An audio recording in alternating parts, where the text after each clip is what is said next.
കഴിഞ്ഞ 12 മണിക്കൂർ എന്ന് പറഞ്ഞിട്ടുണ്ടെങ്കിൽ ഹൊറിബിൾ എന്ന് വേണമെങ്കിൽ പറയാം മക്കളെ. അത്രയും അൺപ്രഡിക്റ്റബിൾ ആയ രീതിയിലാണ് ഇറാന്റെയും US-ന്റെയും ഇസ്രായേലിന്റെ ഈ യുദ്ധം പോകുന്നത്. സംഭവിച്ച കുറച്ച് കാര്യങ്ങൾ നമുക്ക് നോക്കാം. ലെബനന്റെ ഹിസ്ബുള്ള ടീം ഒഫീഷ്യലി ഇറാനുമായിട്ട് ചേർന്ന് ഇപ്പോൾ യുദ്ധത്തിൽ പങ്കെടുക്കാൻ വേണ്ടിയിട്ട് വന്നിട്ടുണ്ട്. ഇസ്രായേലിനെ ആക്രമിച്ച കാരണം ഇസ്രായേൽ തിരിച്ച് അവരുടെ തലസ്ഥാനമായിട്ടുള്ള ബെയ്റൂട്ടിൽ ഭയങ്കരമായിട്ടുള്ള ആക്രമണം നടത്തിയിട്ടുണ്ട് എന്നുള്ളതാണ്. അടുത്തൊരു ഏറ്റവും പ്രധാനപ്പെട്ട കാര്യമാണ് ഹോർമുസ് കടലിടുക്ക് അവർ അടക്കാൻ വേണ്ടി ശ്രമിച്ചത്. അത് കാരണം മെയിൻ ഷിപ്പിംഗ് കമ്പനി ആയിട്ടുള്ള മേഴ്സക്ക് പോലും അവരുടെ ഗതാഗതം നിർത്തി വെച്ചിട്ടുണ്ട് എന്നുള്ളതാണ്.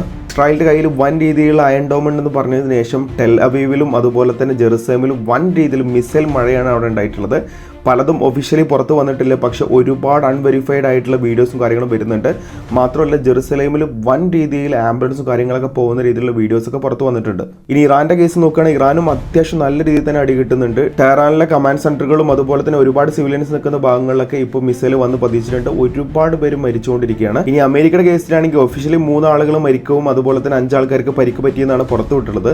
പക്ഷേ യഥാർത്ഥത്തിൽ അമേരിക്ക പല ബേസിലും ഇവർ കയറി അറ്റാക്ക് ചെയ്തിട്ട് വൻ നാശനഷ്ടങ്ങളും ഒരുപാട് എമൗണ്ട് ഇവർക്ക് നഷ്ടമാവുന്നുണ്ട്. മാത്രമല്ല ഒരുപാട് സൈനികരെ നഷ്ടപ്പെടുന്നുണ്ട് എന്നുള്ളതാണ്. ഇറാന്റെ ഡിഫൻസ് സിസ്റ്റം ഫുൾ തകർത്തു, എയർഫോഴ്സ് തകർത്തു, നേവി തകർത്തു എന്നൊക്കെ പറഞ്ഞ് ട്രംപ് വീരവാദം ഇറക്കിയതിന്റെ കുറച്ച് സമയത്തിന് ശേഷമായിരുന്നു ടെലവിയിലും ജെറുസലേമിലും അതുപോലെ തന്നെ ഒരുപാട് സ്ഥലത്ത് ഇപ്പൊ കുവൈത്തിലും എല്ലാം ഈ ആക്രമണം നടന്നുകൊണ്ടിരിക്കുന്നത്. ഇനി വേൾഡ് ട്രേഡ് നോക്കുകയാണെങ്കിൽ ഏകദേശം എണ്ണവില 7% ഒറ്റയടിക്ക് കയറിയിട്ടുണ്ട്. മാത്രമല്ല ഗോൾഡ് റേറ്റും കുത്തനെ കയറിക്കൊണ്ടിരിക്കുകയാണ്. ട്രംപ് തന്നെ പറയുന്നുണ്ട് ഏകദേശം ഇത് 1 മാസത്തോളം നീണ്ടു നിൽക്കുന്ന ഒരു യുദ്ധമായി മാറുന്നുള്ളത്. ഒരു നിലക്കും ഇപ്പോഴത്തെ സാഹചര്യത്തിൽ ഇറാൻ ഒരു കോംപ്രമൈസിന് തയ്യാറല്ല എന്നുള്ള രീതിയിലാണ് മുന്നോട്ട് പോയിക്കൊണ്ടിരിക്കുന്നത്.